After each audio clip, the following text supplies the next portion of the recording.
Hello students, मैं doctor Nidhi Yadav SPC government college Ajmer political science department से western political thought के व्याख्यान की श्रृंखला में आपके सामने पुनः उपस्थित हूँ। BA part third honours part third के आपका जो पेपर है वेस्टर्न पॉलिटिकल थॉट का अलग अलग नामों से प्रचलित है।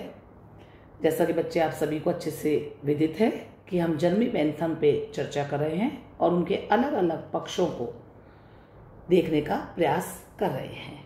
कल की क्लास में हमने जर्मी बेंथम एज ए रिफॉर्मिस्ट या उन्होंने किस प्रकार के सुधारों की बात की है उस पर चर्चा प्रारंभ की थी। उसी क्रम में आज उन्होंने किस प्रकार के सुधार न्यायिक व्यवस्था में बताए हैं, आज उन पर हम चर्चा करेंगे, जिसके लिए वो जाने भी जाते हैं। जर्मी बेंथम इंग्लैंड से ही थे और इंग्लैंड की जो उस समय की न्याय व्यवस्था थी वो बहुत ज़्यादा दोषपूर्ण थी और बेंथम ने उसकी बहुत आलोचना भी की है। उनका ये मानना था कि वहाँ जो न्याय व्यवस्था प्रचलित थी वो बहुत जटिल और अनिश्चित थी और न्यायाधीश जिन तरीकों से न्याय के कार्य को अंजाम देते थे उससे खर्चा बहुत ज़्यादा बढ़ता था। कानून की टेक्निकलिटी के कारण न्याय नहीं हो पाता था, असाधारण देरी होती थी और इसलिए उन्होंने इस बारे में कहा भी कि अंग्रेजी न्याय प्रणाली जो है जो इंग्लैंड में व्याप्त है, इस देश में न्याय बेचा जाता है, बहुत महंगा बेचा जाता है और जो व्यक्ति इसका दाम नहीं चुका सकता वह दाम से वंचित रह जाता है। इसलिए न्यायाधीशों के प्रति बेंथम का दृष्टिकोण बहुत कठोर था और उनकी निरंकुशता के रोकथाम के लिए वे बहुत नए व्यवस्था के या न्याय प्रक्रिया के सुधार के पक्ष में थे। बेंथम वकीलों की भी आलोचना करते थे। उनका मानना था कि ये अपने स्वार्थ के लिए पक्षकारों का शोषण करते हैं, इसलिए उन्होंने व्यवहारिक कानूनों के निर्माण पर बल दिया और कहा कि जो भी कानून बनाए जाए वो बहुत सरल स्पष्ट होने चाहिए ताकि जनता जिनके लिए सारी व्यवस्था की जा रही है वो उन्हें सरलता से समझ सके और साथ ही साथ वकीलों और न्यायाधीशों से की स्वार्थपरता से भी उनकी रक्षा हो सके। तो आज हमने देखा कि न्याय व्यवस्था में सुधारों की उन्होंने बात की है। इसके साथ ही जुड़ा हुआ एक पॉइंट और आता है दंड व्यवस्था, पनिशमेंट और प्रिजन रिफॉर्म्स के बारे में भी उन्होंने, और बेंथम मूल रूप से प्रिजन रिफॉर्म्स के बारे में या दंड व्यवस्था में उनके जो उन्होंने जो सुधार बताए हैं, जो सुधार के बारे में उन्होंने कहा है वो उसके लिए जाने जाते हैं। बेंथम के समय में फौजदारी कानून बहुत ज़्यादा कठोर थे और छोटे छोटे अपराधों के लिए मृत्युदंड की सजा दी जाती थी। बेंथम इसका विरोध करते थे। बेंथम का मानना था कि आनंद और पीड़ा के मापदंड से ही अपराध का निर्णय होना चाहिए। उन्होंने दंड के नियमों के बारे में बताया। उन्होंने कहा कि दंड देते समय 4 बातों का ध्यान रखना चाहिए। पहली बात, अपराध किस प्रकार का है। दूसरा, वे कौन सी परिस्थितियां हैं जिनमें अपराध किया गया है। तीसरी बात, अपराधी का मोटिव क्या है, यानी कि उद्देश्य क्या है। चौथी बात कि अपराध से किस प्रकार के व्यक्ति को हानि पहुंची है।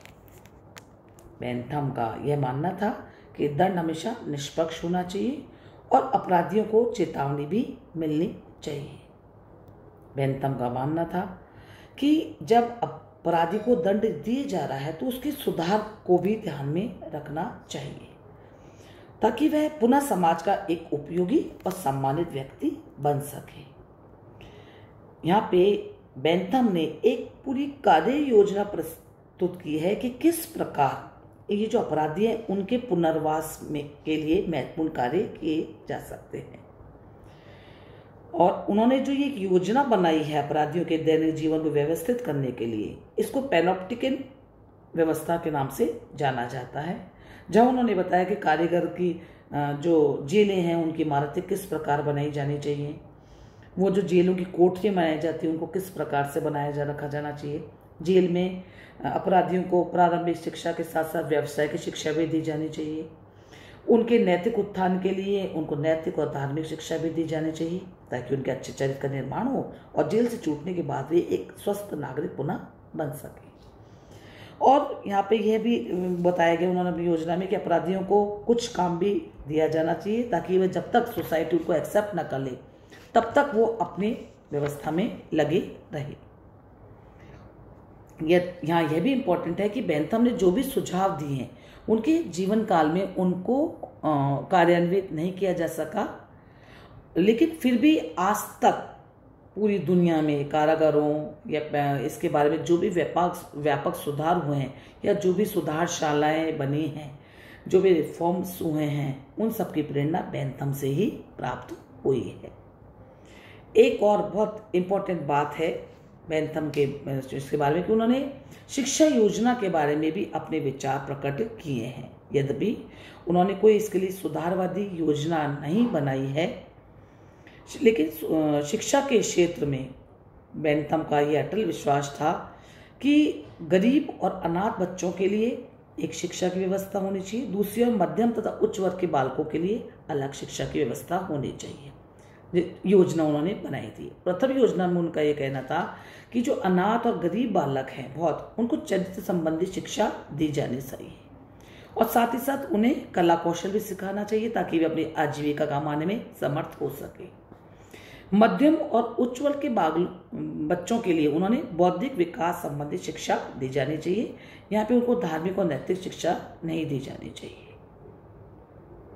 बेंथम के समय में जो अध्यापन की प्रक्रिया थी वो ग्रीक और लैटिन भाषा में की जाती थी, लेकिन साथ ही साथ उन्होंने अन्य विषयों पर भी अध्ययन पर भी जोर दिया। बेंथम के समय जनसाधारण के लिए शिक्षा की कोई व्यवस्था नहीं थी। बेंथम ही था जिसने सर्वप्रथम जनसाधारण की शिक्षा पर जोर दिया। बेंथम ने के जो शिक्षा संबंधी विचार हैं, भारत की शिक्षा पद्धति पर भी उनका प्रभाव पड़ा है। बेंथम का यह मानना था कि पहले जो चीज़ सिखाई जा रही है या जो चीज़ सीखी जा सकती है उसके प्रति विद्यार्थियों का एक स्वाभाविक रुझान होना चाहिए, उनको जबरदस्ती उनके साथ में नहीं की जानी चाहिए। तो हम कुल मिलाकर के देखते हैं कि बेंथम एक रिफॉर्मिस्ट के रूप में कोई भी समाज का ऐसा पक्ष नहीं है जहां उन्होंने अपने सुधारवादी योजना प्रस्तुत नहीं की हो, चाहे सामाजिक क्षेत्र में, राजनीतिक क्षेत्र में, न्याय के क्षेत्र में, शिक्षा के क्षेत्र में, कैदियों के पुनरुत्थान के क्षेत्र में हो या दंड व्यवस्था के क्षेत्र में हो। जितने भी पक्ष समाज के जो भी अलग अलग पक्ष हो सकते हैं, बेंथम ने अपने विचारों को प्रकट किया है और अनेक दशकों तक आने वाले समय में भी उनके समय में ये कहा जाता है, उनके सुधारों की बात की जाती है। ये कहा जाता है कि बेंथम एक लगनशील सुधारक थे। जो उनके जो भी विचार थे वो निश्चय ही अपने समय से बहुत आगे थे और उनके विचारों को ये आने वाली पीढ़ियों ने बखूबी उनको प्रयोग में भी किया है। उनके जो विचार थे व्यवहारिक राजनीति के क्षेत्र में, कानून के सुधारी क्षेत्र में, अनेक ऐसे क्षेत्र थे जहाँ पे उनके विचारों पे का प्रभाव पड़ा है। और बेंथम का जो अधिकतम लोगों के अधिकतम सुख का सिद्धांत था के आधार पर पूंजीवादी व्यवस्था तथा मजदूरों के शोषण का विरोध किया गया आगे। लेकिन फिर भी हम ये देखते हैं कि बेंथम के जो विचार थे, बेंथम ने जो भी प्रेस की स्वतंत्रता को लेके, गुप्त मतदान को लेके, व्यस्त मताधिकार को लेके उन्होंने जो विचार प्रकट किए, अनेक समय तक आगे आने वाले समय में भी बेंथम इसके लिए जाने जाएंगे। और एक प्रेरक के रूप में, एक समाज सुधारक के रूप में, मनुष्य के उत्थान के रूप में बेंथम ने राजनीतिक दर्शन को जो योगदान दिया है उसके बारे में कोई संदेह नहीं है। उन्होंने अपने उपयोगितावादी सिद्धांत और सुधारवादी योजनाओं के माध्यम से अपने युग की राजनीति को एक नई दिशा प्रदान की है। उन्होंने शासन के लोक कल्याणकारी राज्य के बारे में बताया है। उन्होंने कानूनों के कोडिफिकेशन पर अपने विचार प्रकट किए जो हमने लास्ट क्लास में आपको बताए थे। तो अनेक पक्ष हैं राजनीति के, समाज के, उनके अनेक सभी पक्षों पर उन्होंने अपने विचार प्रकट किए हैं। आने वाले समय में भी आने वाली पीढ़ियां भी बेंथम के इस योगदान को भुला नहीं पाएंगी। तो बच्चों, आप देखते हैं कि अपने पिछले 3-4 क्लासेस में हमने बेंथम के उपयोगितावादी विचारों पर, बेंथम के सुधारवादी योजना पर इन विचारों को आपको परिचित कराया है।